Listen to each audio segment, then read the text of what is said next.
Well,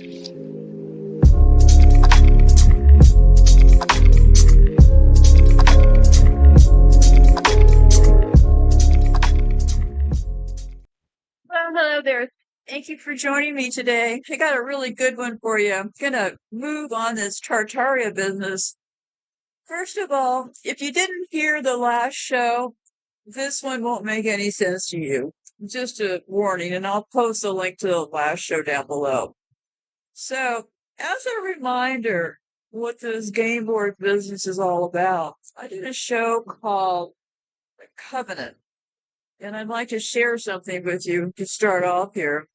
I'm not sure Tartaria is even real, and I came up with some other conclusions in the last couple of days that I'd like to share with you because all roads suspiciously seem to keep heading toward Turkey in that time, what they're calling the Ottoman Empire.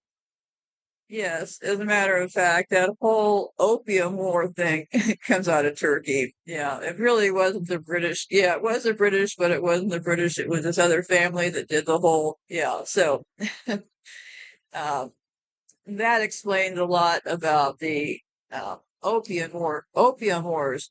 But yeah, they have one part of history saying that Britain did it, but actually that's not true. And that road led me back to the Ottoman Empire in Turkey again. So, to a family that is extraordinarily wealthy that nobody has probably ever heard about. So, anyway, so before I get started, let me get your attention back to, they laid all this out, and certainly the show is an interesting one to listen to. I did it a few months ago. Here's one of their quotes. We will focus their attention towards money and material goods so that they may never connect with their inner self. We will distract them with fornication, external pleasures, and games so that they may never be one with the oneness of it all. And another quote that I did during that show, we will recruit some of them to help us carry out our plans. We will promise them eternal life, but eternal life they will never have, for they are not one of us.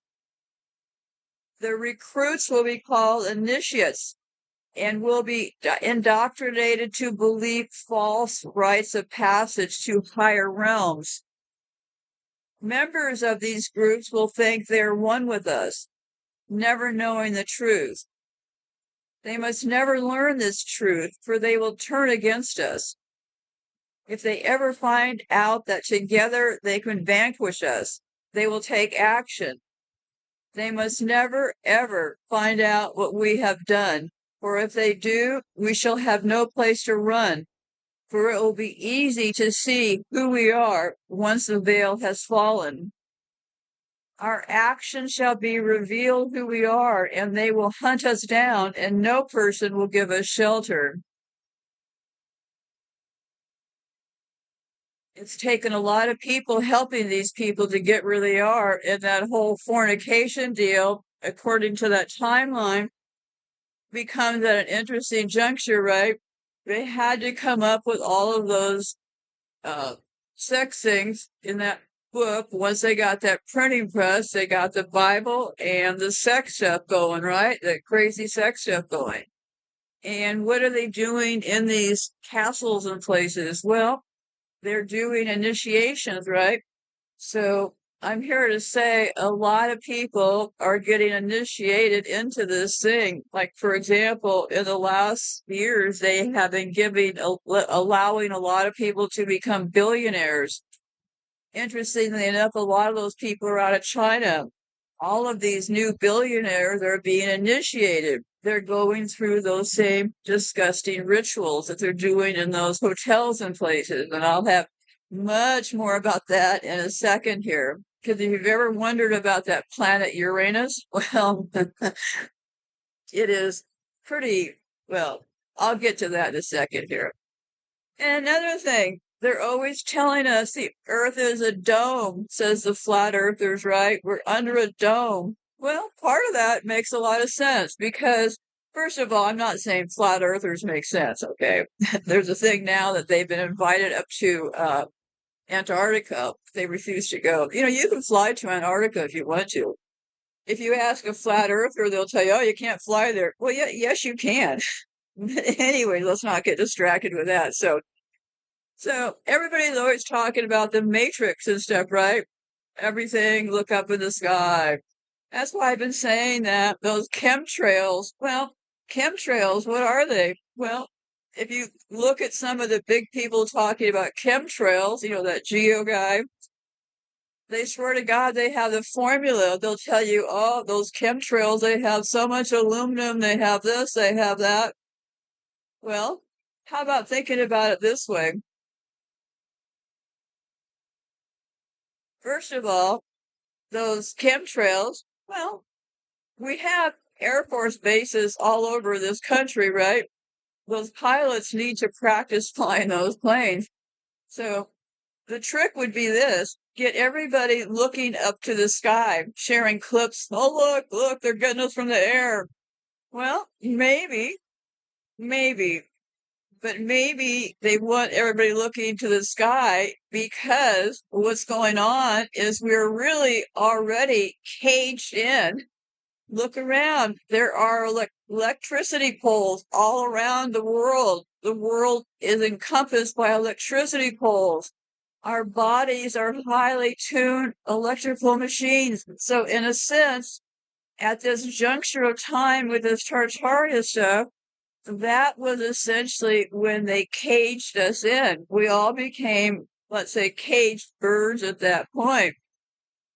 And if you're thinking, whoa, wait a minute, you'll have to go listen to my shows about electricity because there's all this push in Tartarian land as far as, well, those homes in the Gilded Ages, which really is a good time to look, right?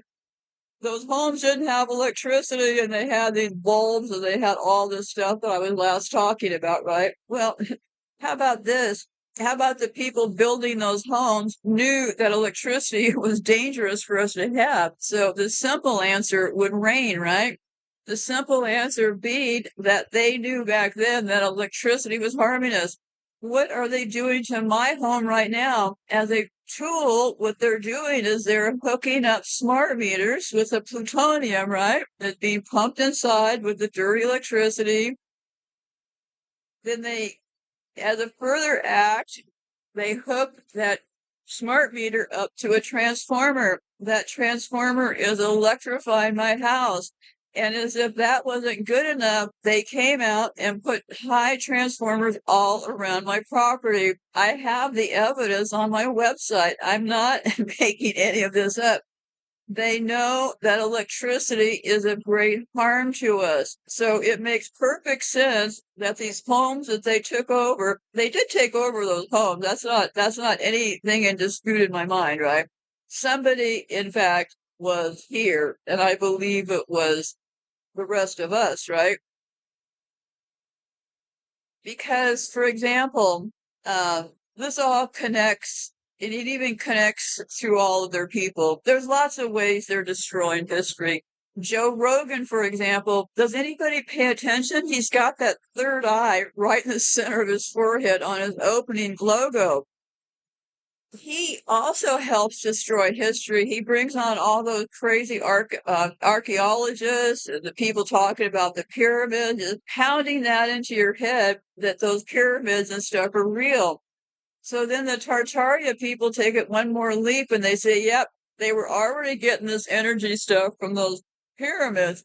Well, they haven't answered question one. How did they get those pyramids built if they didn't have ways to get those bricks there or wherever they're building them with, right? So, an interesting thing happened. Sometimes when people do things, it gives you a lot of clues about what's going on. I've talked about this in the past. Good morning, Virginia. Good morning, Belgium and Brussels. How's everybody doing today? They've been doing things on my audio files that I've been talking about for a very long time. And so recently I mentioned that I was over on YouTube uploading some shows because I hadn't uploaded shows for years. And so I mentioned it on a podcast. Well, what happens a day later? Well, a few of my shows came down because I guess overlords didn't notice that I was over on YouTube after all these years uploading shows. And it was a direct hand selection of shows they removed of mine, okay? And the one show they removed was the one I did about the hotels and the reason there's species all over the hotels. And before I get started on all of this Tartaria stuff, I'll tell you a little story about this hotel and feces business. Now, keep in mind, this is, in fact, disgusting information for us to be discussing. But I said years ago I would share my work as I went along, the good, the bad, and the ugly, right? Well, this is a pretty ugly one. Have you ever thought about, there's all those jokes about Uranus? Well, there's actually a group of these royal people. I encourage you to go to my website, and I have a link down below for that, on the link about the monsters running the world. And there's actually a family that connects to this Uranus stuff. And yes, it has to do with feces, and it has to do with what they do with the feces. And it all directly comes into line, and it also gives us another date to work with, because there's this whole thing about, why would they be spreading feces all over these hotels and stuff when they do these initiations? Well, they're bringing a lot of people into the fold with them because this is the last chapter. This is their last attempt to get as many souls over to their demonic side as they can. So yeah, a lot of people are being lured into these big parties and stuff and these initiations because their reward is they get a lot of followers, they get a lot of money, they get all these things and fame that people seem to be so addicted to. So just be very careful what you wish for. So anyway, so yeah, I'll get to that in a minute, but yeah, well, let me just tell you right now, uh, I don't know. I think I have it down below. Let me get to that in a bit, but it also brings us a date, and they are directly behind this Uranus thing, which in fact has to do with these species in the hotels and stuff. But before I get started, another interesting factoid. You realize that they say that there's 1.2 billion white people living in the world. Well, and they say that accounts for 15.1% of the world's total population. I don't believe there's anywhere close to billions of people on the planet. I mean, people who agree with that number have clearly never driven across this country. I mean, I feel like at this stage, I'm the only person that's driven across this country a few times. It is a boring drive. There's not much here. So anyhow, so yeah, so let's say this number is true, that there's, 8 or 10 billion or whatever it is, and that 1.2 are white people, right? Then we look here, it says the white population, where is it spread? That's why I started looking about where are these white people, right? Well, this is according to their own demographics, okay? The white population is spread across the entire globe, with the largest concentrations found in Europe, the United States, and Russia. See, that's where all these white people, that's where they were brewing up the white people, was it during that time period, they brewed up the white people. So yeah, of course, the largest concentrations are Europe, the US, and Russia. Russia, of course, because of that whole region up there. And here's another little interesting factoid. Description of populations as white in reference to their skin color is occasionally found in Greco-Roman ethnology and other ancient or medieval sources. But these societies did not have any notion of a white race, or pan-European identity. So that further tunes us into the dates that we're looking at, right? So because then I was looking into I I took another look into what got destroyed during World War II, but I'll get to that in a minute. Here's how I think it laid out. Okay, the Gilded Age. Yes, all those old buildings were there existing in the United States. That era was the late 1870s to the late 1890s, okay? I am saying this. I believe that it likely, they're saying that, oh, and I'll tell you some stories in a bit here. There's this theory amongst the Tartarians that, well, it was so advanced, they were doing this energy and it was free, and oh my God, look all up in the sky. Well, why would they be doing electricity, number one? Because our bodies are fine to electrical machines. And where we come from, we would have all known this, okay? And they also knew it. So this also gives us a good date to work with. But remember this, they're talking about, well, it came from those churches and stuff, those pipes that are in those churches. We know it came from there. We all know it came from there. We've all seen sketches of it coming from there. Well, yeah, that is true. If you look around social media, people are looking at a lot of sketches of a lot of things, right? You think those sketches with a computer would be hard to make? Go look at my show as far as that talks about, in the title, it says castles and photos. They've been rolling out technology as it suited them, right? Like they didn't allow people to go to California until they gave us trains, right? Well, interesting thing, when I was looking at a map, as far as because in the last show I was talking about, gee, I wonder what's under all those national parks, right? Because these people would not want to help us by giving us nice places to go and hang around.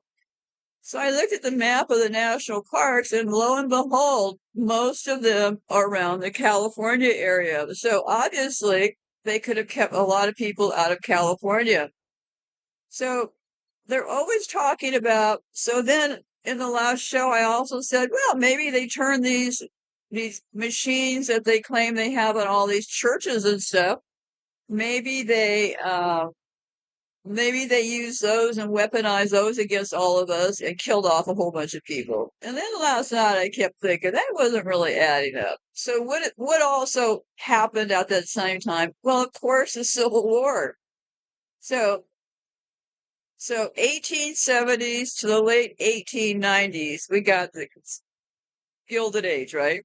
The Civil War, 1861 to 1865. So Civil War is 1861 to 1865. The Gilded Age, where they took over those homes, is 1870 to the late 1890s. Well, it's a perfect fit, right? And then they got those trains running for the children 1854, which makes perfect sense when you figure out when they took over the Circassians over in Russia, all those white Circassians. Because a pivotal moment occurred in 1878 when Thomas Edison, the inventor, installed the first private electric system in his own residence, 1878. So that means they took over those homes, the Gilded Age, right? 1870.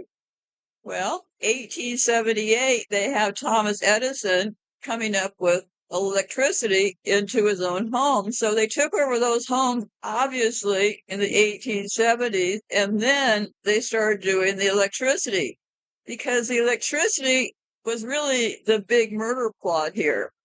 Not necessarily what's going on up in the sky, because if you think about it logically, if they have everybody looking up in the sky like, oh my God, look, the planes are out today. Look, they're full of clouds. Let's get this on Facebook. Oh, turn this over to your friends. Oh, wait a minute. Nobody believes me about this. So let's send out 50 more because I want people to believe that those airplanes are poisoning all of us. They're coming out to get all of us. Well, number one, that puts you in the insane box with most people, right? Most people aren't on social media 24/7. So you start talking about, look in the sky, they're poisoning us, and look, this guy over here, he runs this group called geoengineering, and he can prove that there's aluminum in us up. It's killing us. Ah, it's killing us. Well, what about this? I mean, we're down here on the ground, right? We're not up in the sky. And maybe they're just punking us with all those planes in the sky, right? Because down here on the ground, not even on the sky, all of our food is now completely poisoned. Everybody's getting injections left and right. The crowd that still trusts the doctors, there's about half the people that still trust the doctors, right? That eugenics crowd. Then you got they have something for everybody. So the crowd that doesn't trust the doctors trusts the vitamins, right? Well, I got news for you about those vitamins. I've already got it done. Vitamin D is not vitamin D. It's actually a steroid and quite dangerous, but I can't get in there today. But what I'm saying is that for those people that don't believe the doctors, they have the supplements. Look around social media. That's what everybody's selling you are supplements, right? Green drinks and supplements. Anyway, so I can't get into that. But anyway, so right here, 1878, they're electrifying those homes, right? So yeah, that's a pretty big clue that somebody took over those homes and started putting electricity in, right? And then we have one other huge, huge thing. There's this thing called the Tungsten event. On June the 30th, 1908, a giant explosion flattened over 800 square miles of forest near the Tungsten River in Siberia, Russia. So actually, 1978, and you're only talking 20 years between supposedly this electricity and this tungsten thing, right? Well, I mean, when you manipulate history, you also manipulate the years. So within that same time frame, we have this tungsten event over in Russia, same area where supposedly the Tartary people are, right? So they claim the area of the blast was extremely remote, but the devastation was immense. An estimated 80 million trees were flattened and whole herds of deer wiped out. The magnitude of the blast was thousands of times greater than the nuclear bomb dropped on Hiroshima, and its impact was felt as far as Great Britain.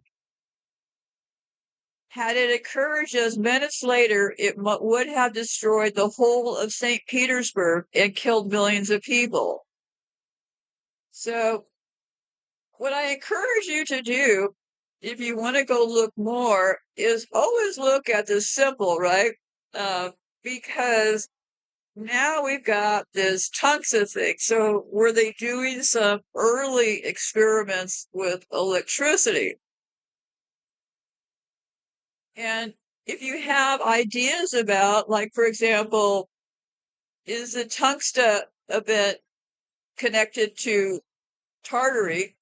Just go over to Yandex and type that in, and you might find somebody who's thinking the same way.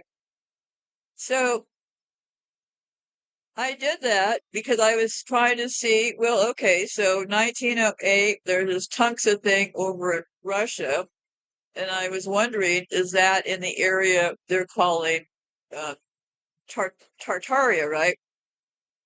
And then I came up with this. See, this is where it starts to, for me at least, it starts to jump the rails, okay?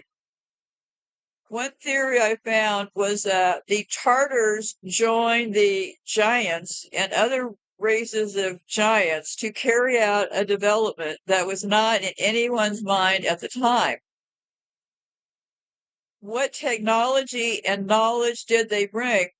Then they say, to our lands, the giants. They say the giants that came on the other side of the first dome and the walls of ice. Okay, they're always talking about these domes and walls of ice, right? Well, we are essentially under a dome if you look at look at a grid of electricity poles, right? I've been saying this for years. We are in a cheap version of the Matrix. Everybody sees the Matrix and they're waiting for this high-tech version to happen. No, we are in the cheap version. Okay, so then I read this other thing. It also said that they were questioning, does it have any relationship with Nikola Tesla and the famous death ray? Well, could have had a lot of things to do with that. And I have a whole file on Tesla that I'll hopefully get back to one of these days because there's a whole thing about the Bushes murdered Tesla for his patent and all this stuff. So it would be easy to start thinking about Tesla as a good guy, but I would encourage us to just keep our minds open. So that is an open issue. What happened then? Was something then that happened? Maybe, maybe not. But I don't believe that people in those gilded homes would have electricity on purpose. So how do you find some of this information? Let's say you want to go looking. Well, I found the Dresden event and Wuhan, China event, not because I have this brilliant brain, but because of simple logic. Okay, because what happened was that I was looking into Japan when they firebombed, or they claimed it was nuclear, but it was really firebombing. When they firebombed Japan, and I knew that they flew the B-29. Okay, and I also knew that the B-29, because I looked it up, it was the first war it had participated in. But then I looked a little further because now I only knew 3 more letters, right? I knew B-29. That's really all I knew in my brain was B-29. So then over on Yandex, I did a search for where else did the B-29 fly? And I hit pay dirt. I found somebody. That's where all the work really gets done, is on the blog side of the world. When I'm doing research, I always spend all of my time pretty much on the blog side because I read and read and read until I really understand it.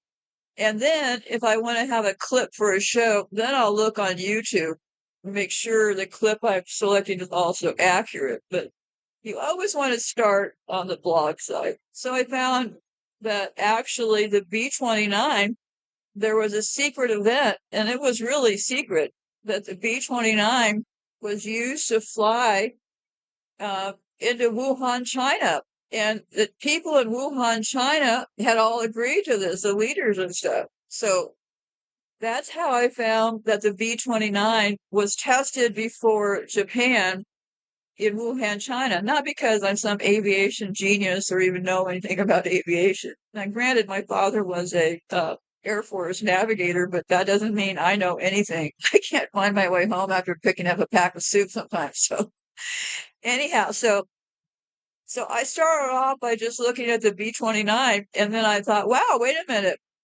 What's this in Wuhan? And it was something that had, in fact, been completely buried in history. And somebody had written a book about it. And then I had also read the B-29 in Dresden. I thought I knew a lot about World War II, but I never had run across anything about Dresden being bombed. Or if I ran across it, it must have slipped my mind. But anyway, so yeah, so I found out all of that just by knowing B-29, okay? So, and I had another reason because I wanted to know if the B-29s were being flown in Korea during Korea War, because if you put the pieces together, the B-29s were fitted to be like incendiary machines, right? They're they were fire bombs. They had all that stuff packed in those bombs. And yes, they also used the B-29 during Korea. So yeah, you just start with one thread of information and then just keep looking. And then the next trick is to know when to stop. So anyway, so an interesting story I found out because yesterday I was looking more into the B-29. I know it's like some things I just can't stop with, right? And there's always a reason because the B-29 is very interesting because it what they did was they used the B-29 because I've been very concerned about the Yangtze River because they installed that Three Gorges Dam there. And when that Three Gorges Dam blows, that's going to take out, well, a huge population in China.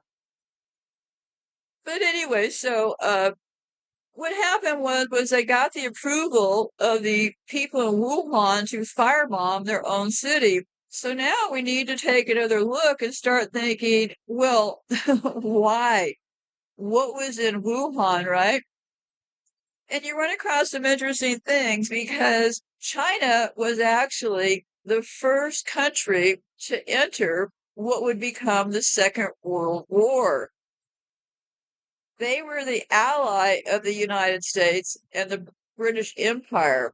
So I was really looking into, did China become an ally of the United States after the Opium War because they lost their trust of the British?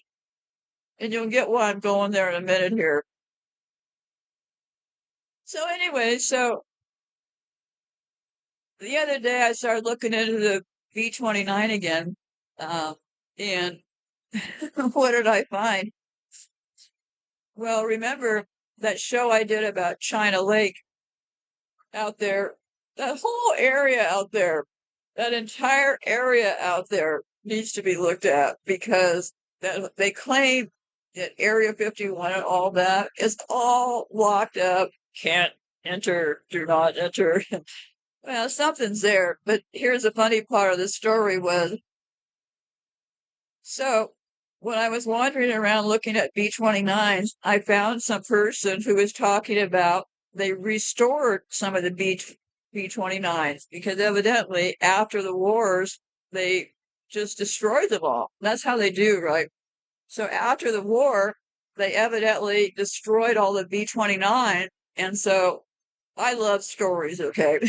And so, stories and photos are my thing. So I ran this interesting story. So what happened in the 50s, they took all the surplus B-29s, they dragged them into the Mojave Desert and they bombing into the bombing range. And what they did was they used them for target practice. So this person that was looking for these, he was looking to restore this B-29. He actually found one out on the desert in China Lake, you know, the area where they're locking kids up in cages and torturing them. So anyway, so just kind of an interesting story about the B-29, whether you find it interesting or not, I found it interesting. So anyway,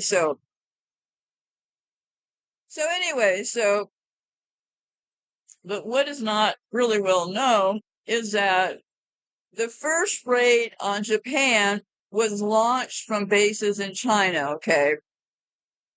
And then they got permission from Wuhan to bomb Wuhan to test the B-29. But now I'm thinking more that it wasn't to test the B-29. Well, it could be both, right? There's got to be something in Wuhan because then we return to Wuhan where all this so-called epidemic breaks out. All of this stuff is scheduled by the planets and stuff. I mean, how did I end up in Norfolk, Nebraska, which is in fact a coven, which connects to Norfolk, Virginia, which connects to Norfolk, UK, where these pilgrims all got started? This is all kind of predestined before we come here. And always remember, no matter how hard it gets, this is a game board, okay?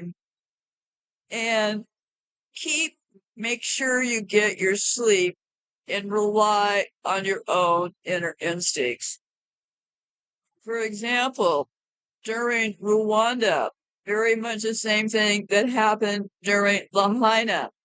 People got bad information and got herded in the wrong direction.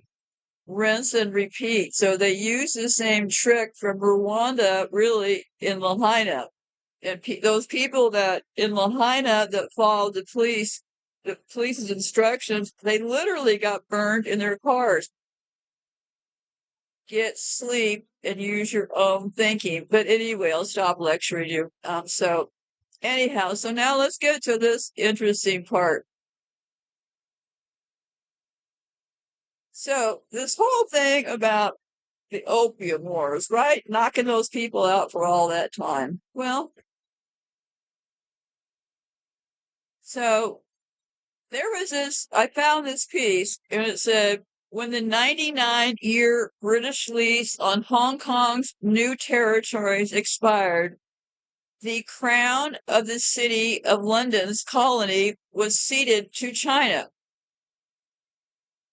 Of hundreds of newspaper stories and TV reports that covered this event, not one revealed how England first gained control of Hong Kong. The truth lies buried in the family line of David Sassoon, called the Rothschild of the Far East, and their monopoly over the opium trade. Britain won Hong Kong by launching the Opium Wars to give Sassoons exclusive rights to drug an entire nation. Now, isn't that interesting, right? So it really got started with this family line of the Sassoons. That's Sassoon. And they're called the Rothschilds of the Far East. So here's how it worked out. So now I had a new name. I had David Sassoon, right? I always copy Control-C the name to make sure I don't make spelling error, first of all. Then I plug that into search over on Yandex. And I also added Hong Kong to his name or something. That's all I did, just a couple of words. Well, interestingly enough, David Sassoon was born in Baghdad, Ottoman, Iraq, 1792.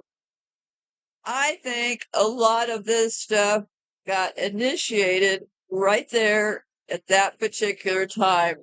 So, because why would these people in Ottoman in 1792, remember, same time as that mystic person that was luring all those Jews over to there, kind of do a database of them?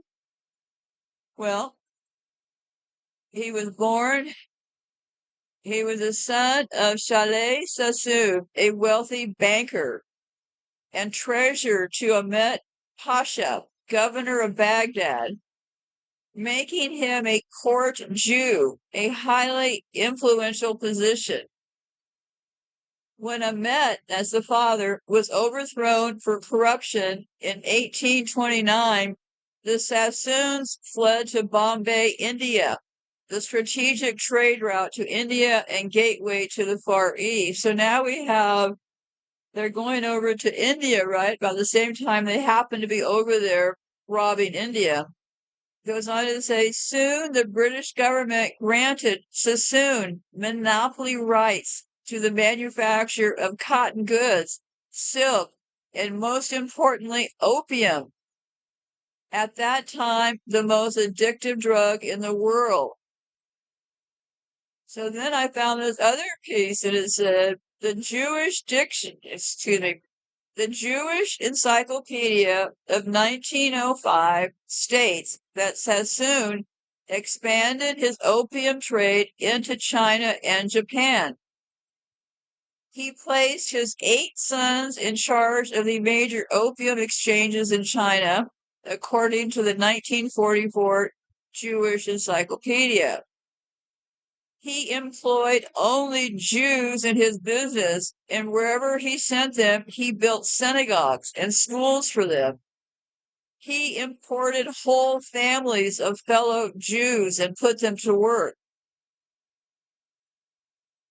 Sassoon's sons were busy pushing this mind-destroying drug in Canton, China.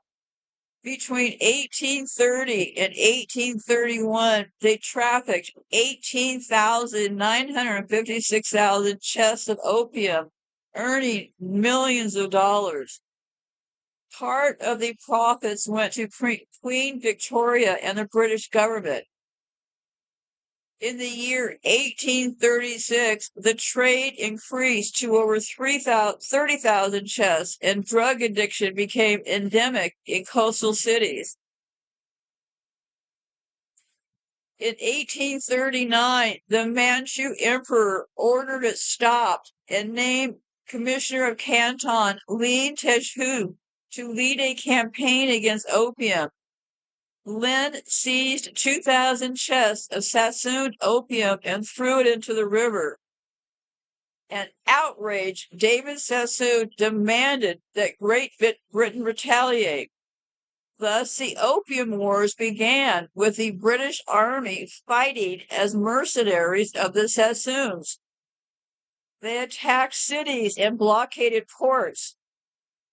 The Chinese army, decimated by 10 years of rampant opium addiction, proved no match for the British Army.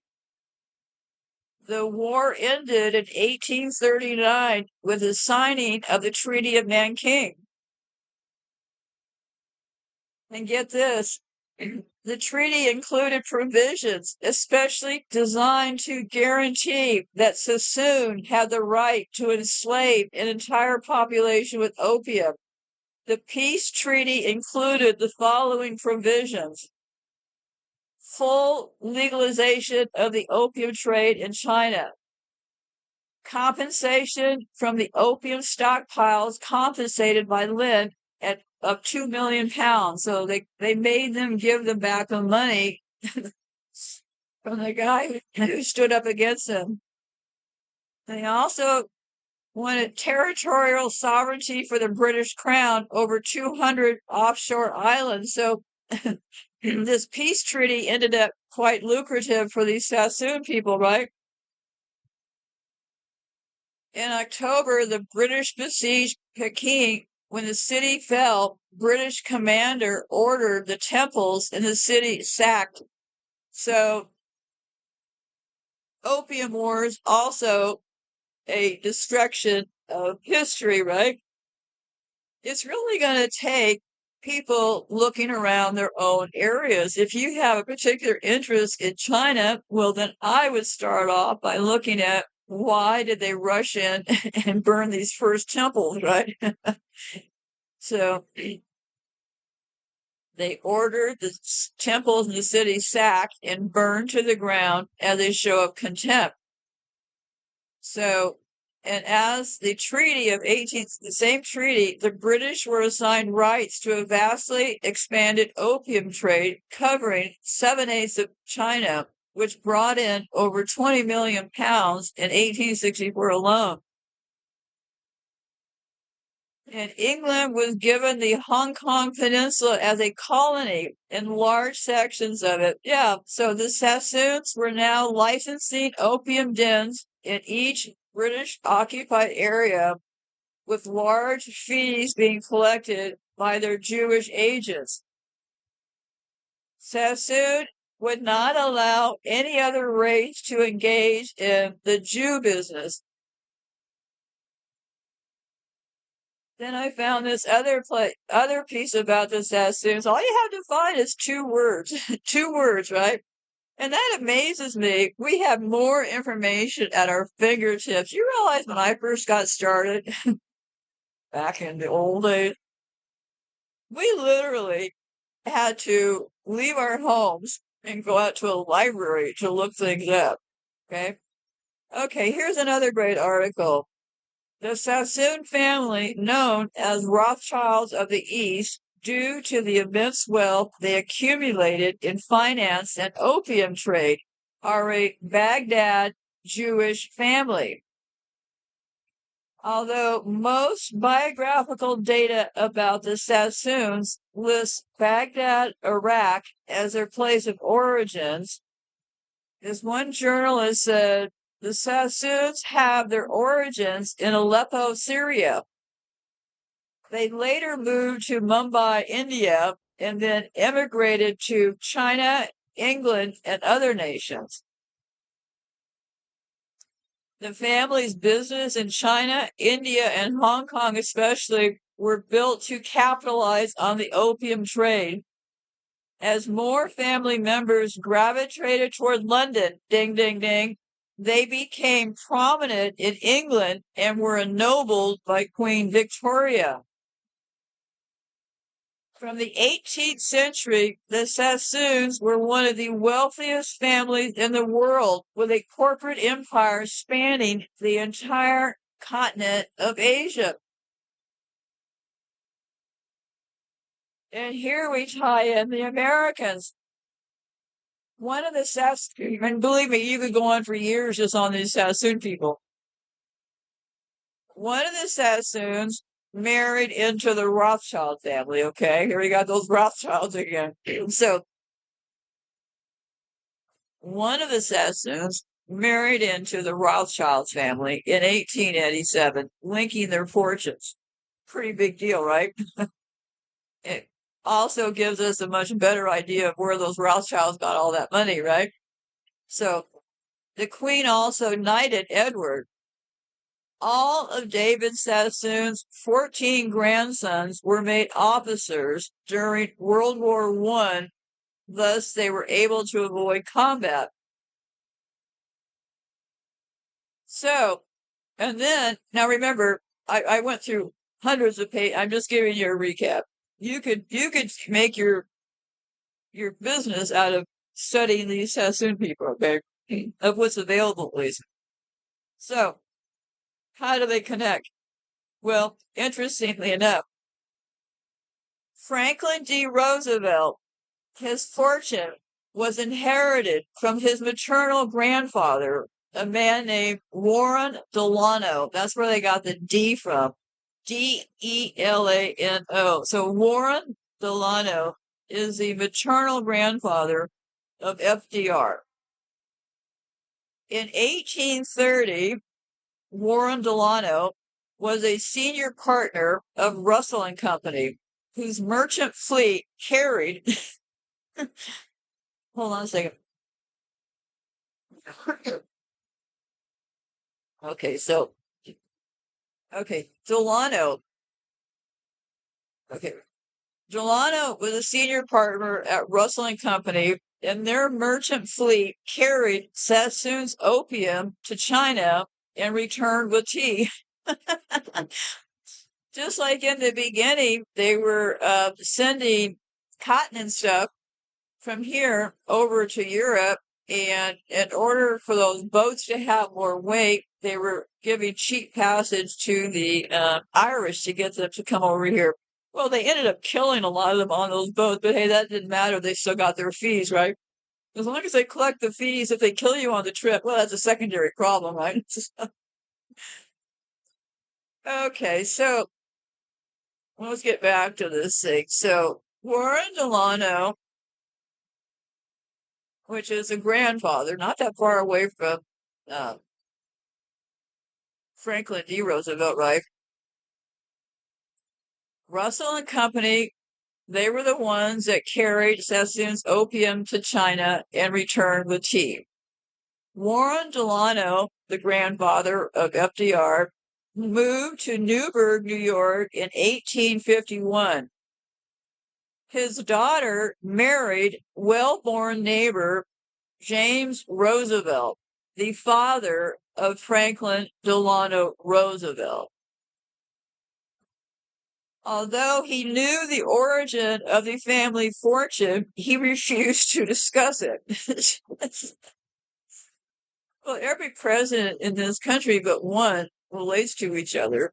So yeah, so this is exactly how FDR got his money from uh, making China into a coma. So there's also this whole thing about, I'm going to get back to some of this Tartary business. There's also this opinion amongst them concerning the origin of the name, that nearly all Christians in the first half of the 13th century believed that the Tartars were the lost tribes of Israel.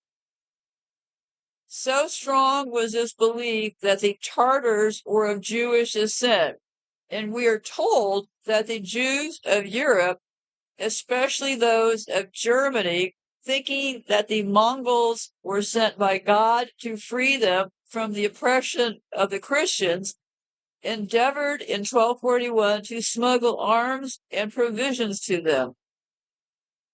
So some of these stories about the names of these people in Israel and stuff starts to really make some major shifts around. It becomes also a matter of make sure you have the right name, because they're always changing names between all these different historians, right? So now, did all this happen? I don't know. They always want to bring the Jews into it.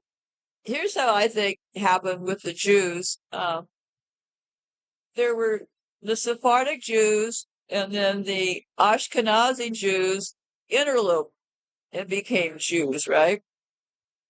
So I think that that mystic person in Turkey, right, at the same time frame, lured all of those Jews, because whenever you find the Pilgrims, you'll find the Jews working with them. At least that's what I found.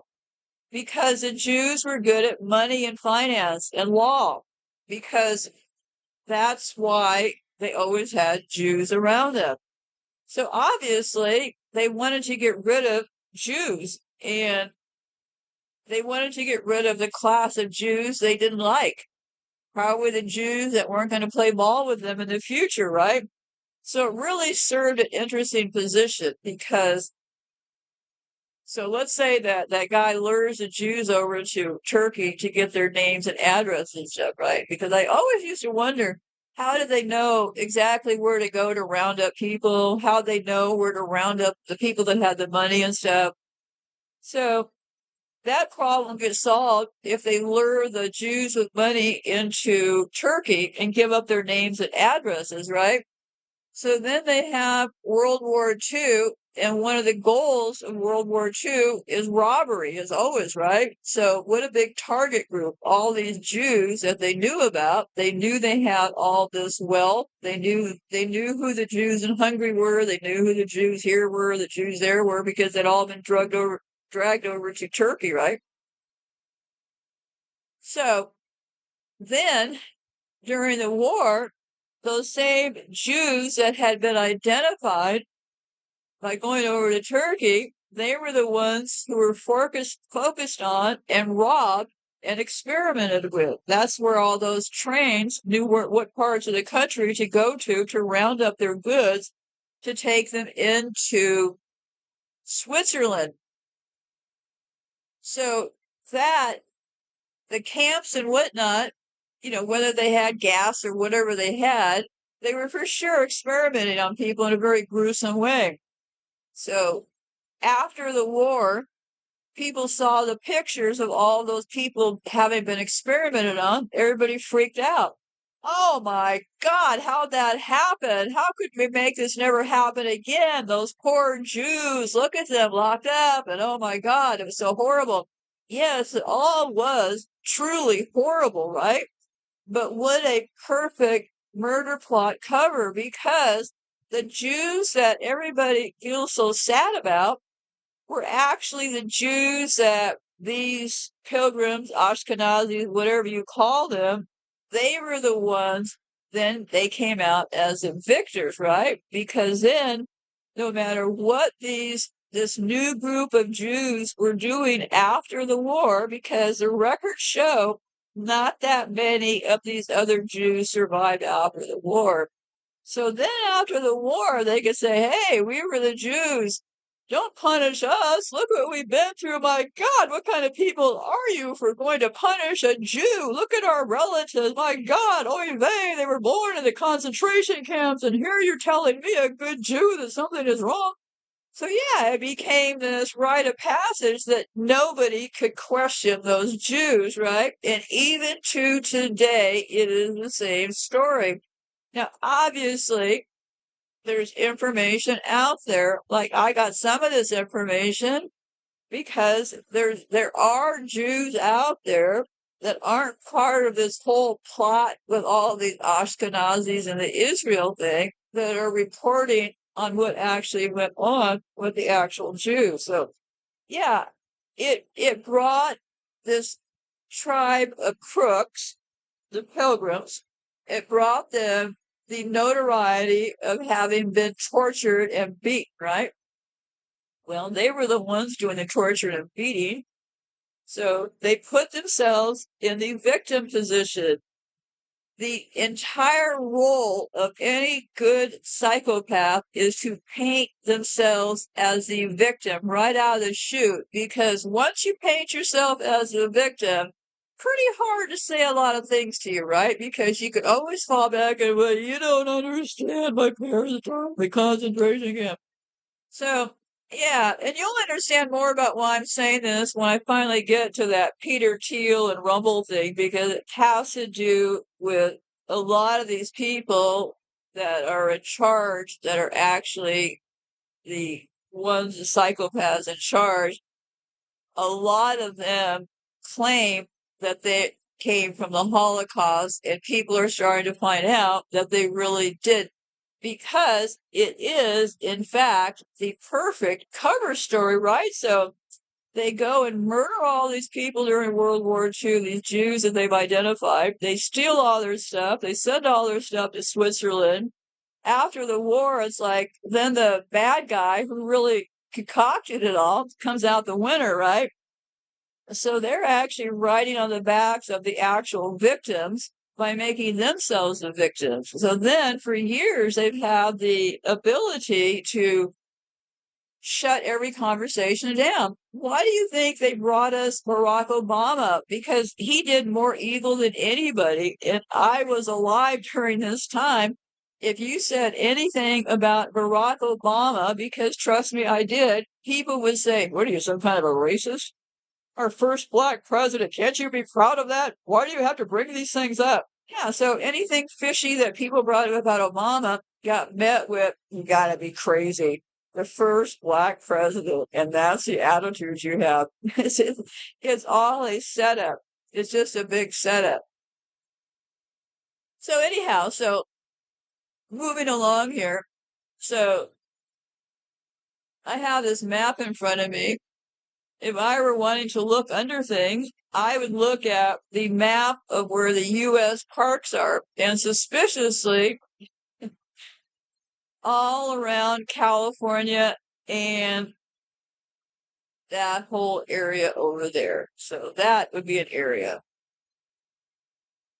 Okay, so I found out more about this griffin. There is a possibility of this, that Tartaria completely made up, right?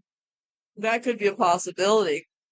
And they just used their favorite logo, being the griffin, as part of the Tartaria flag, because when they were cooking up the story about Tartaria, they said, oh, the country's got to have a flag. Well, let's put a griffin up there.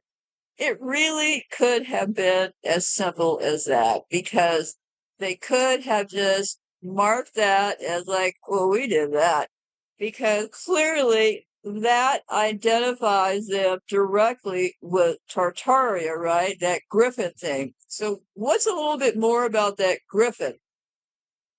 All of this Middle East stuff, they're always talking about ISIS, right? ISIS is out to get everybody. Now ISIS is fighting ISIS, right? Well, ISIS is one of their big gods. And The griffin, I said the griffin is the Horus, right? But it's a little bit more than that. They say in ancient Egypt, it was depicted with a falcon head, considered a form of Horus, and linked to the Sphinx, symbolizing the king's Ka. Sometimes he appeared as a child, accompanied by his mother Isis. So they're saying that the griffin is the child of Isis in this story, right? And also known under the name of Horus Isis, son of Isis. So yeah, so Tartaria doesn't necessarily have to be true when they came up with the fictionary, because the thing that bothers me about Tartaria is this: it sounds exactly like the Bible, right? Lots of pictures, lots of sketches, lots of people making statements like, well, we all know. Yeah, we all know. Yeah, everybody knew this. Well, maybe everybody didn't know this stuff, right? They use this very declarative language, is what they use.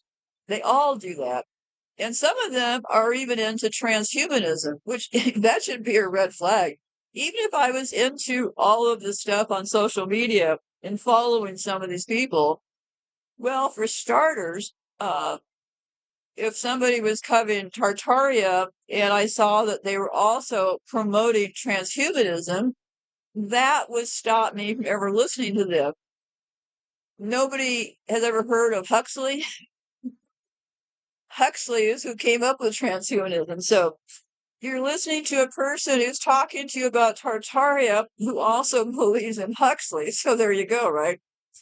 So yeah, so the Griffin and this ISIS deal, which is so important to these people that they could have just named that Tartaria area with the Griffin because that's what they came up with.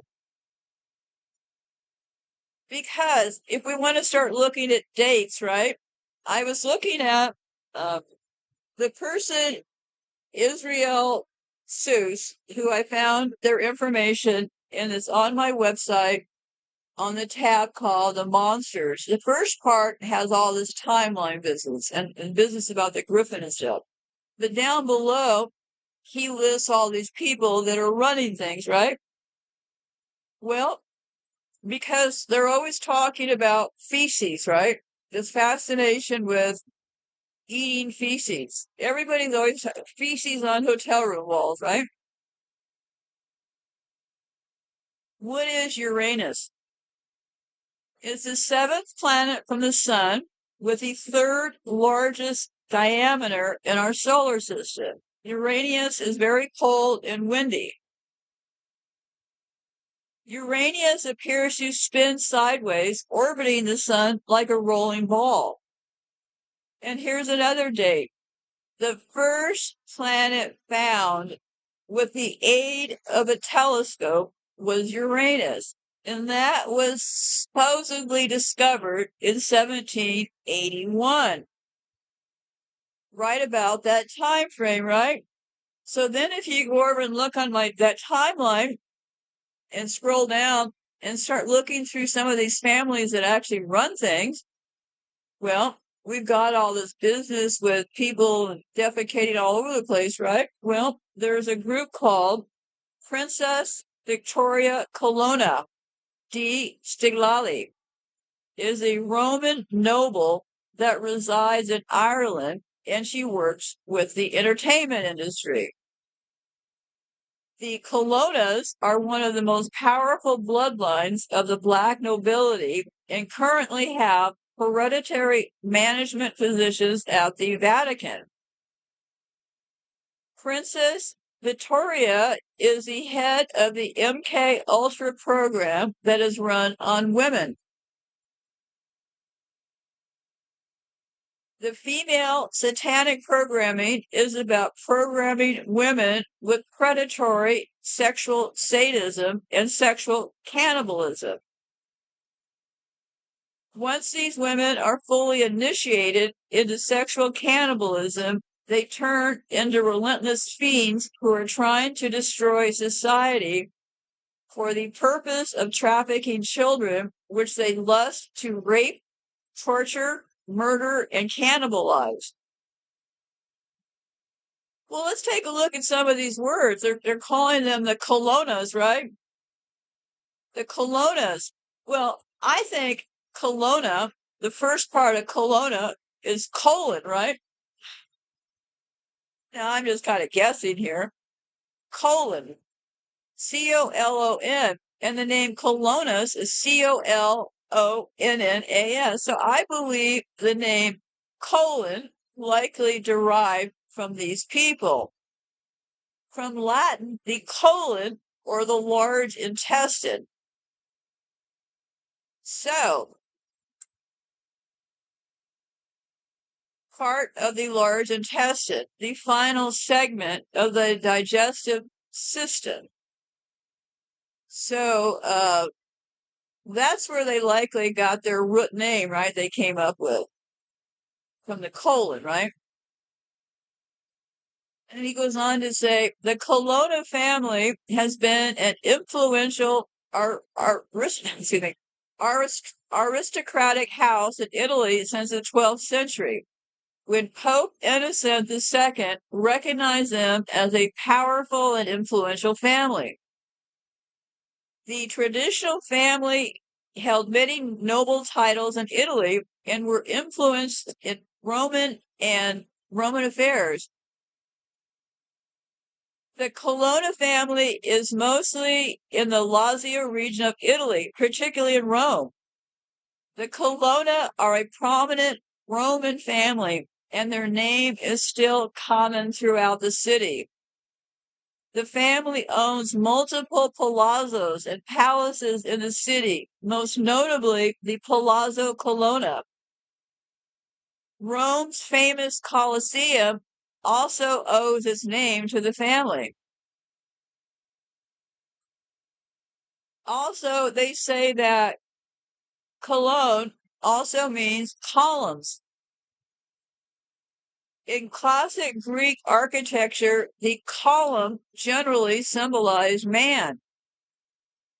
This meaning was taken up by the Romanesque architecture, where the column was often placed on an animal sculpture, usually a lion, symbol of brute force, to indicate the peculiarity of man who stands above nature.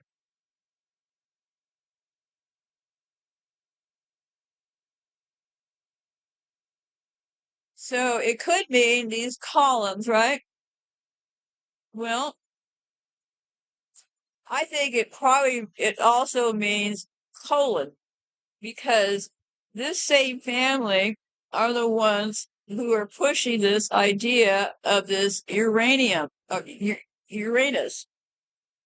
And yeah, so that also gives us another date. So when I was looking through all that data, I thought, well, that gives us a very specific date to look at, right?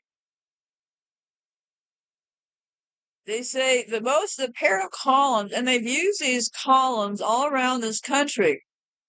And the two pillars, they're called Jachin and Boaz, are a reoccurring symbol in Freemasonry and the architecture of the temples of the Masonic lodges. So they trace back to the builder of the Temple of Solomon. So if you look through those maps, excuse me, some of those family names over there, you can start to get some other information. So, is it really?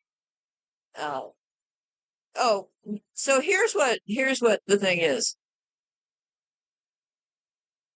What they're doing in these rituals is this, and this is gross, okay?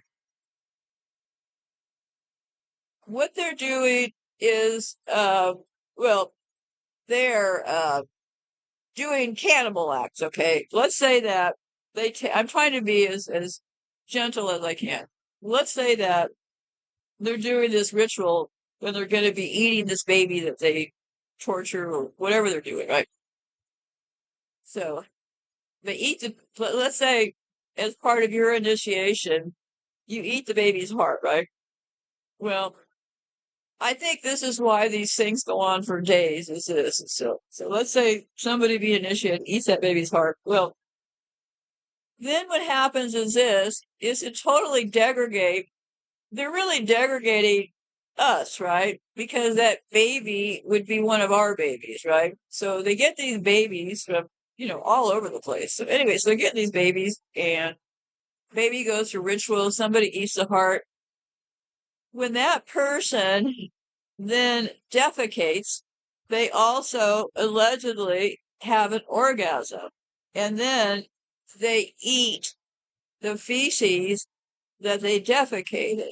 See what I'm saying? So it kind of goes full circle. So yeah, that's what these grotesque people are doing in those castles, in these rituals and stuff. So it has to do with all this anal stuff, right? It has to do with the colon.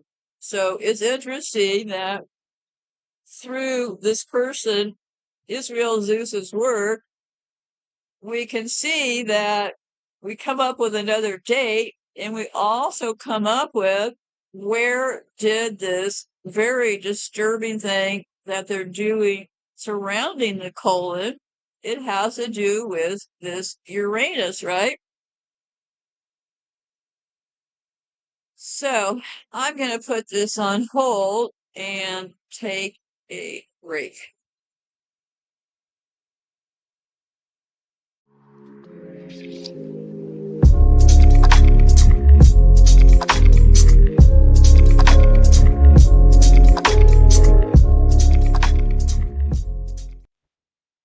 Okay, I'm back. And I did have a point about these colon people, colonas, because here's the thing. Obviously, it appears that nobody looked up in the sky before 1700 something and figured out that Uranus was up in the air, right? And I bring this up also because it is such a huge trick going on. For example, if you told most people that the internet is not coming from those satellites that you see on the NASA website, if you told them that the internet wasn't coming from there, but it was coming, in fact, from cables under the ocean, they would quickly call you a liar, right? And then the reason they do some of these things is because once somebody calls you a liar for that, then everything out of your mouth, they will then conclude is in fact a lie. See how it works? So anyway, so back to these Kelowna people or colon people, and we should call them. Why was I talking about these people? Because the species business is a huge, huge deal to these people. That's what they're initiating people with to get into their little tribe. And keep in mind, there's only 300 or so in the original tribe, right? And that number, I also confirmed that number in the last couple of years. They actually tripped themselves up with those DNA kits, and I'll get back to that later. They were selling those DNA kits because they don't have our DNA. It's not like they have all this stuff, right? So those DNA kits tripped them up because then they found out that the Ashkenazis did not come from that area over where they're claiming these white Israels come from. So this is why this Tartaria story, and they make claims like, yep, over there, we knew it was the white Israelis who started this whole thing before Tartaria, and then this happened. Well, that's not how it happened, right? In the first place, because their DNA kits expose the truth. It is a fact that those Ashkenazi, now saying they're Zionists, they did not even come from that region. So then to tie this Tartaria stuff into that whole thing, see, it starts to make even less sense, right? So this whole feces businesses, their whole intent is to destroy our DNA and I guess at some point make their own humans. And that is why they're using plutonium into our homes right now with the smart meters, because plutonium is very destructive to our DNA. Same reason why they've been pushing this ivermectin, because ivermectin destroys your DNA more than just about anything. So that's why you have people yelling, they're keeping ivermectin from us. And I guess nobody stops and thinks, well, what about the side effects, right? So it's all poison, right? Okay, so back to the colon people. Such a distasteful subject. I do apologize. But anyway, so here's where I think things got taken over, because even these colon people, they had some conflict, and they had Pope Boniface the eighth. Of course, it was the eighth, right? He had a conflict with the Colonnas and ordered the town to be razed to the ground and forbade its reconstruction. Now, why exactly is that? And then they said eventually Colonna, or the Colon people, was rebuilt, but it lost importance. And then the houses were built upon the ruins of the former walls in 1756. So here again, right at that time, these Colon people in Italy, the same people that did the Colosseum and all that, they're destroying things, right? And coming up with this idea of Uranus or Uranus. So yeah, it's strange business. And yeah, it would make people sound insane to try to talk about people eating feces, because there's something so revolting about it. But they're getting their initiates to do all kinds of things. And also, what keeps coming up, there's a couple songs. I'll play this one song at the end because I kind of like it. It's called, by the group America. It's called "A Horse with No Name." And part of it says, the ocean is a desert with its life underground and a perfect disguise above. Under the cities lies a heart made of gold, but the humans will give no love. So, part of this Tartaria business, they talk about the Atlantis. When I was younger, this would have been in the 80s, we were all into that Atlantis business. Oh, that lost civilization of Atlantis. Yeah, people were so smart there. Are we from them? Are they part of us? Where is it? Show us on a map. Show me those sketches. So Atlantis was another deal with sketches, right? So they're always talking about this underworld, right? The ocean is a desert with its life underground and a perfect disguise above. So the desert has life underground, right? Well, they're always talking about the underworld. As a matter of fact, Pluto, which means plutonium, which they're infusing into our homes, Pluto relates to the underworld.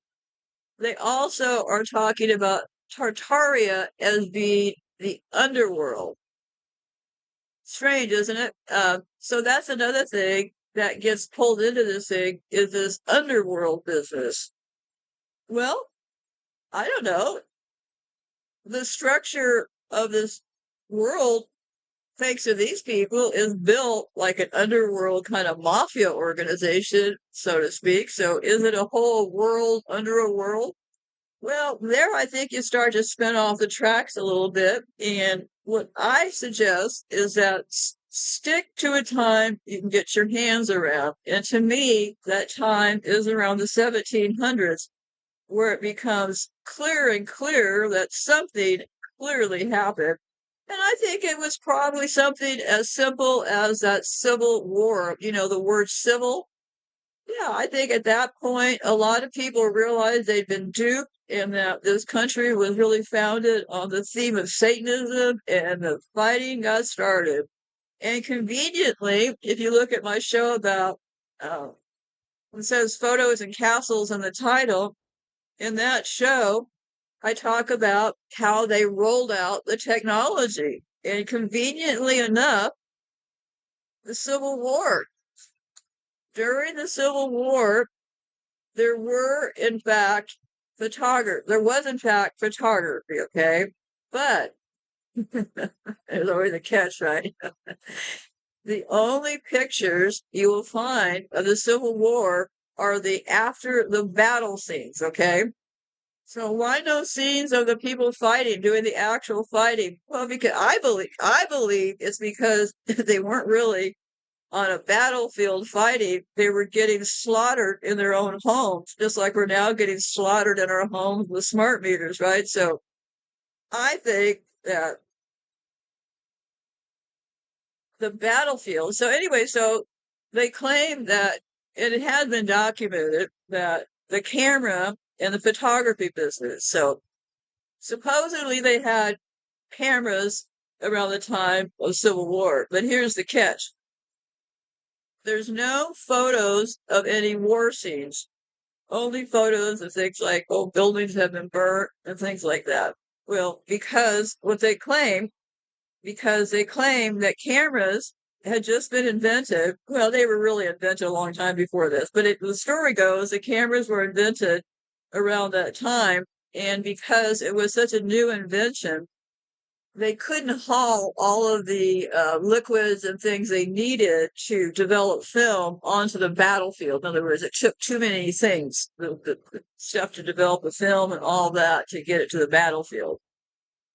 So that's the reason why there's no pictures. Well, I'm here to say probably the reason is because it wasn't done on a battlefield, so to speak. Because the actual pictures that they do show of the bodies from the Civil War, just go look for yourself. They're staged. I mean, there's no other way to do it, to tell you about it. They're just staged photos. And like I said, no action photos because of their claim about the cameras. So, yeah, because there was not a war in the sense that we're thinking of war with people on the battlefield like they show us in the pictures, right? So, anyhow, so some more about these Tartaria stuff. Another thing they talk about is these fireplaces. They say that Tartarian fireplaces were as ornamentally grand as the buildings that they resided in. These fireplaces were used as a type of bragging rights by revealing the intricate architecture of the homeowner's taste to visiting guests and relatives. Contrary to how we use fireplaces today, fireplaces themselves were not engineered to burn anything. Chimneys were not used to route smoke from the fireplace to the outside of the home, and rebar in the structure of the home was not primarily used to provide any structural support. The rebar in the home was connected to the rooftop tower dome, which was quite possibly filled with various substances such as mercury, radium, or crystal quartz, and the metal poles sticking out of the top and the sides of the building. All of this metal was connected to the metal back plating found inside the original Tartarian fireplaces and chimneys. Well, that's quite a speculation, right? That supposedly these 1800 homes in the Gilded Age, the fireplaces were funny, right? Then they go on to say, like the crosses found on tops of churches, cathedrals, and mosques, the metal poles sticking out of the top and sides of homes and other Tartarian buildings acted as etheric electrical antennas, which harnessed the power of the ether and focused that free energy into the chimney. All it says air ventilation shafts or air ducts found in the homes rooms were connected to the chimney. Well, why is that such a mystery? The rebar rooftop tower dome and metal poles sticking out of the sides of the home acted as a spider web, attracting the ether and concentrating the etheric energy all through the home. Similar to how spiders are able to grow and survive without food and water so long as they are touching their web, the Tartarians were able to grow and survive without food and water so long as they stayed inside their aesthetic, energized homes. Wow, that's something else.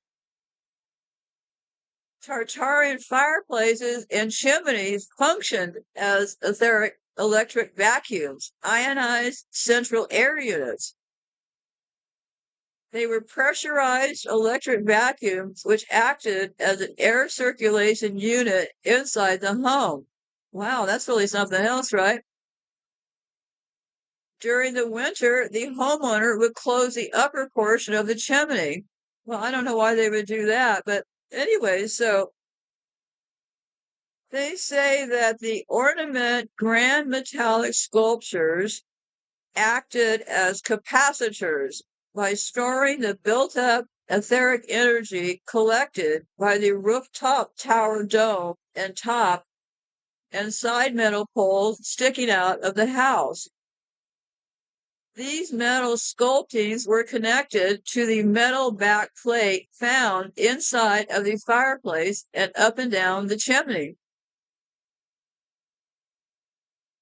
Along the metal back plate, these metal sculptings were aesthetic electrically charged due in part to being connected to the metal back plate, which in turn was connected to the building's rebar, while the rebar, oh, I don't know. Anyways, and also they say the metal sculpting helped to radiate structural tension heat from the rebar and metal backplate into the room where the fireplace was located. Yeah, isn't that the whole idea of a fireplace? You put it on and then it puts heat into the room. I mean, homesteaders like my grandparents, what they did was they had metal stove and the kitchen was the place that got heated and they heated it with wood. They didn't have all these spikes running out of their buildings. So let me finish up the rest of this theory.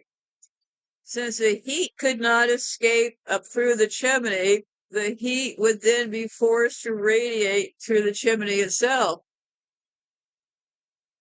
The heat would travel inside of the ventilation air ducts and heat the rooms. Well, this is just genius stuff, right? That's exactly how it works in any house. The heat gets generated through the house and it comes up through vents, right? So, yeah, I'm not really sure. There are a lot of houses around from the 1800s. There is a possibility that people building those homes, whatever the Muslims or whoever were here were building those homes, they just like that Gothic stuff, right? I mean, there's buildings called Gothic with the tall, pointy things and stuff, and they also have the Neo-Gothic. Um, I think what they've done is this hasn't gone on for thousands of years. They just add names to things. Like, for example, certain parts of history, they claim it's something Gothic. Then later on, they claim it's Neo-Gothic. I think there was probably just one set of buildings and they just put different years on things, right? So did people just like those designs? Did they like to have, you know, I don't know, organ pipes in there to play music and stuff? I mean, these are all stronger possibilities than restructuring the whole house. I've been in homes that are in from the 1800s. This is not complicated. You can go on YouTube right now. There's all these kids called your urban explorers. When I wanted to learn about the mental wards, I followed these two kids and they were really good. They traveled around to all these early mental wards and looked around and I started getting suspicious because they all have like sweeping circular driveways and grand entryways, all the things you wouldn't find in the entrance to a mental ward, but yet in the entrance to a big estate, right? So I think the situation would be pretty easy to solve today is maybe we just cruise over to YouTube, find one of these urban kids that are exploring these old buildings, and look around at the homes from the 1800s or so, probably kind of like that deal with that's going on now with Antarctica. The flat earthers are being challenged and they're being offered free airplane tickets to Antarctica. Well, they won't take the free tickets because part of what the flat earthers will tell you is, oh, you can't go to Antarctica. They keep it. You can go, okay? And so even with offered free tickets, they won't go. So speaking of flat earthers, there's that John Levi person. Everybody just loves that guy. John is Jonlevi. He's always so mournful. Well, that's enough for today. I love all of you. And stop by and buy some of my expensive Amazon coffee. He sells this really expensive coffee. And he's always so mournful. He goes, I love all of you. And so in the comments, we love you, John. We love you. I ran across old John recently. I don't remember. There's so many liars, so little time. But John Levi also does a flat Earth channel under some other name. He pretends this is all just a big act. So the guy who's leading all this Tartary stuff secretly has a channel for flat earthers. Right? They're just trying to keep everybody busy. So anyway, so let me get back to the subject. So yeah, so maybe it's as simple as that was the kind of buildings people just happen to like, right? I don't think it's just like having to rewire our entire bodies because the early houses did not have bathrooms. Well, it doesn't always have to move immediately to the complicated, right? So, anyhow, here's where it gets interesting about the healing stuff. It's because some of them are talking about they turn this healing stuff against us and use it to murder us. And at first I thought, well, sounds plausible. And then the last couple of days I started thinking, well, I mean, come on. How'd they get everybody with this? Because I know my family was out in homesteading in Kansas and in Montana, so they couldn't have gotten killed off in near some big Tartarian church or something. So anyway, so they say it has to do with, so anyway, so the whole story about these places turning against us and killing us all from their energy and stuff, well, it starts to have a lot of holes in it, okay? So then they go on to say, similarly to how Tartarian churches, cathedrals, and mosques originally were used for, Tartarian fireplaces and chimneys could have functioned as acoustical healing units. The rooftop tower dome, yeah, anyway, so, yeah, they could have, right? But did they? I mean, how would they turn these on the people all around the country, right? Clearly, people were, during the time of the Gilded Age, more located around that time, but this story seems to fall apart to me. So anyhow, so more about this. Uh, so then I started looking into people who think that this stuff is all crazy. And they say, many people in the alternative history community believe there was a unified civilization until recently, and that it was called Tartaria.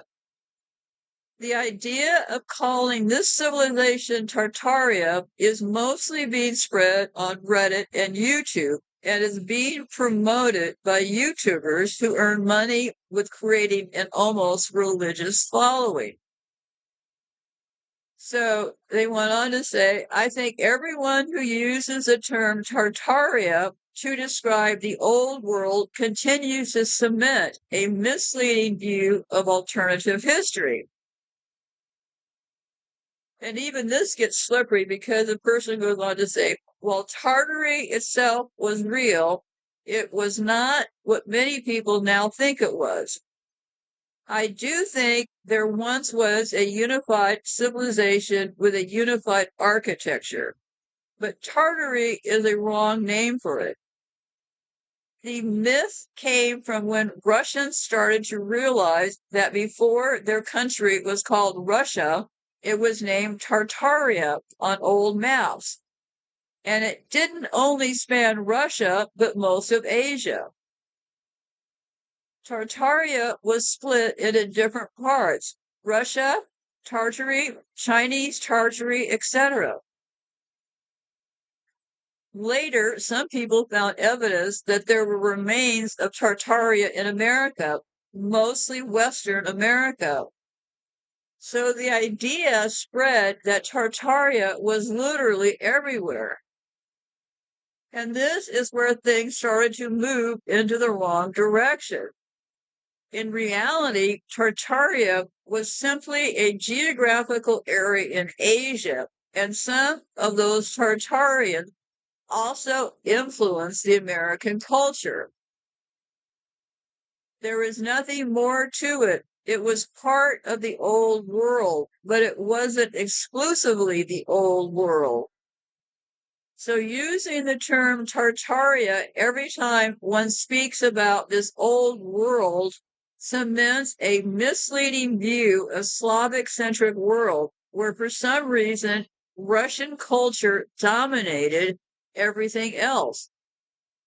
To date, not a single proof has been presented why this geographically limited area in Asia called Tartary was worldwide.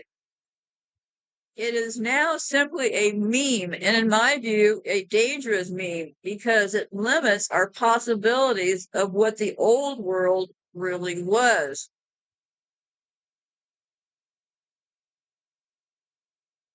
And they go on to say, yes, Tartary was somehow forgotten after the Communist Revolution.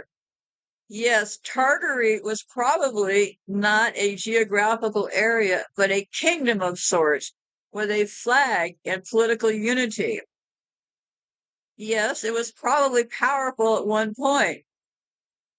Yes, Tartarian influence extended probably to America. It was not a worldwide advanced civilization that somehow dominated all of the other kingdoms we see on old maps. If anything, Tartary should be understood as a symbol for forgotten knowledge. That is why the Tartary griffin is used in the logo. So now this person is making a great deal of sense, right? A symbol for forgotten knowledge. I think it's a symbol for when they took over, right? More than anything else, right? And I'll just keep reading this train of thought. And said many scientists from Western Europe considered the Great Tartary a huge empire stretching from the Urals to the Pacific Ocean. For example, the Italian diplomat and Jesuit Genova Botero, in his work Universal Relations, wrote that this country used to be called Scythia, and it occupies half of Asia, in the west bordering on the Volga region, and in the south with China and India. At the same time, the lands of a huge empire on one side are washed by the waters of the Caspian Sea, and on the other by the Bering Sea. Another representative of the Jesuit order, and remember, the Jesuit order, this is who they're quoting, right? In 1753, they published this scientific work saying that the political and physical description of the Chinese Empire and Chinese Tartary, in his opinion, in the West, this huge country bordered, I don't know. So it goes on to say the pseudo-historical conspiracy theory about Great Tartaria first appeared in Russia.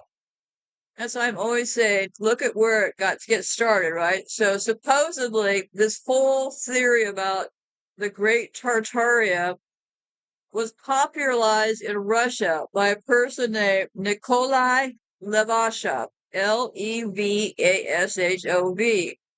and also in this person called Anatoly Fomenko's New Chronology. It says, in Russian pseudoscience, known for its nationalism, Tartaria is presented as the real name for Russia, which was maliciously ignored in the West. Since 2016, conspiracy theories about the supposed lost empire of Tartaria have gained some steam on the English-speaking part of the internet.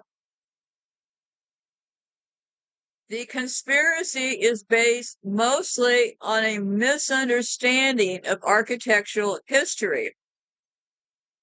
Adherents suppose that demolished buildings, such as the Singer Building on the temporary grounds of the 1915 World's Fair, were actually buildings of a vast empire based in Tartary that has been suppressed from history. Sumptuously styled Gilded Age buildings are often held out as really having been built by the supposed Tartaria. The conspiracy is very light on details and only vaguely describes how such a supposedly advanced civilization, which had been reputedly achieved world peace, could have fallen and been hidden. The idea that a mudflood wiped out much of the world and thus old buildings is common, supported only by the fact that some buildings have basements which had windows. World War I and II are cited as a way in which Tartaria was destroyed and hidden, reflecting the reality that the extensively bombing campaigns of World War II did destroy many buildings. The general evidence for the theory is that there are similar styles of buildings around the world, such as Capitol buildings with domes or star forts. However, such designs exist globally due to colonialism by empires such as Britain, Spain, and Portugal, not some empire such as Tartaria.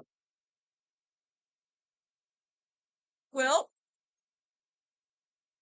it probably, all of those crustaceans where they got the white people came out of that part of Russia, right? Could be just as simple as that. I mean, who controls all these old maps, right? Well, they do.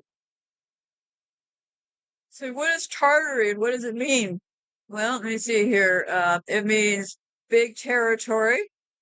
They're saying that the primary meaning for Tartary simply means territory in all these languages, right? It means big territory.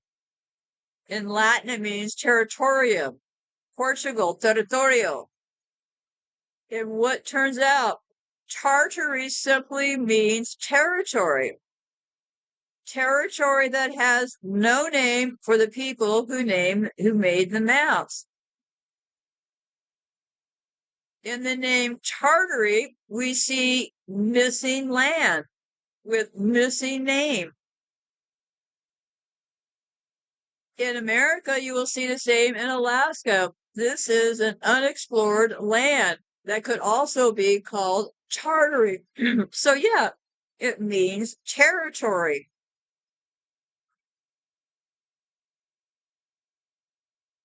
So anyhow, so yeah, that is how this whole thing, because remember, this is simply, let me see, I have some Russian stuff here. Anyhow, so every case, and I mean every case that I have covered in all of these years, it has always, and I mean always, ended up being the simple answer. And let me read you this one quote. And I will tell you why I'm saying this. See here. This came out of that covenant thing. And here's what it says. An illusion it will be, so large, so vast, it will escape their perception. Those who will see it will be thought of as insane. We will create separate fronts to prevent them from seeing the connection between us. We will behave as if we are not connected to keep the illusion alive. It says it right there. An illusion it will be, so large, so vast, it will escape their perception. I am going to be, let's see here. I'm going to be putting this, well, the reason I can't put things on hold is this, is because I've got severe radiation poisoning. Because they love me. The US government loves me. I'm a nice old woman, old white woman that lives in Nebraska who they're trying to murder. Not a big deal, right? Not a big deal. So I'm going to scroll down here for a second because I think that I'm going to be closing this off right now, and I can't. I want to talk more about this Tesla deal and where this electricity came from and all of this. How did we get so zapped? Another simple answer could have been it was a combination of the Civil War and during the Civil War, because they knew about electricity by then, right? I mean, heck, they could have been just rounding people up and electrocuting them, uh, and then just dumping the bodies, grabbing the children, putting the kids on trains. So when you start thinking crazy, complicated things, just try to reel it back in. Um, so I want to get more into this electricity, and we need to put this Tesla thing into the mix here somewhat because it has to do with the possibility of were people murdered through some kind of a big explosion? Well, that explosion happened over in Russia, so I don't know. And I've also got more here as far as it has to do with the Pilgrims and the oh, I'm getting tired. The Pilgrims and the Pilgrims and the Fez hats, they all connect. 100%. It's the same people I've been saying all along.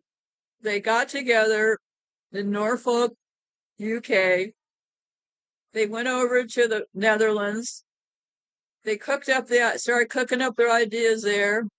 When they had their ideas cooked up, part of them got on the Mayflower and came over here. The rest of them stayed over in the Netherlands. And then they started brewing up all these lies and stuff once they got the printing press going. Uh, as a matter of fact, I just read a report the other day. I've been talking about all these drug routes going through the Netherlands. Well, just connected through the Netherlands, right?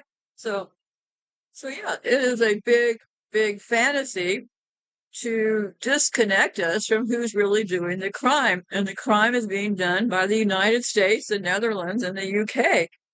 And they just are publishing reports saying, why is the Netherlands doing so much better than the rest of Europe? Well, because the Netherlands is now the official drug route, right? So it's also the official drugs. It's also the official sex. It's also the official biggest trade in sex for children, pornography, all that's coming out of the Netherlands. So yeah, of course their GDP is going up right now because these very same people who are doing all this right now are those same people.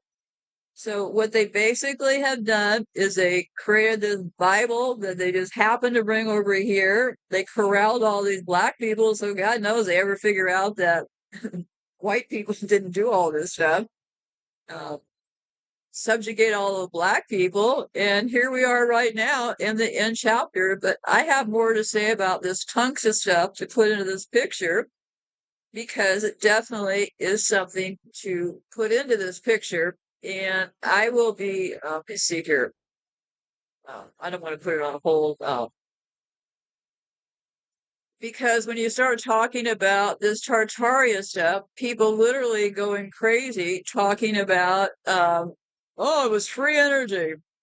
Well, we have to be careful what we wish for because free electricity is actually their murder weapon against us. So I've done all the talking about that already. So be safe out there. I'll be back when I can to get to the next part of this saga.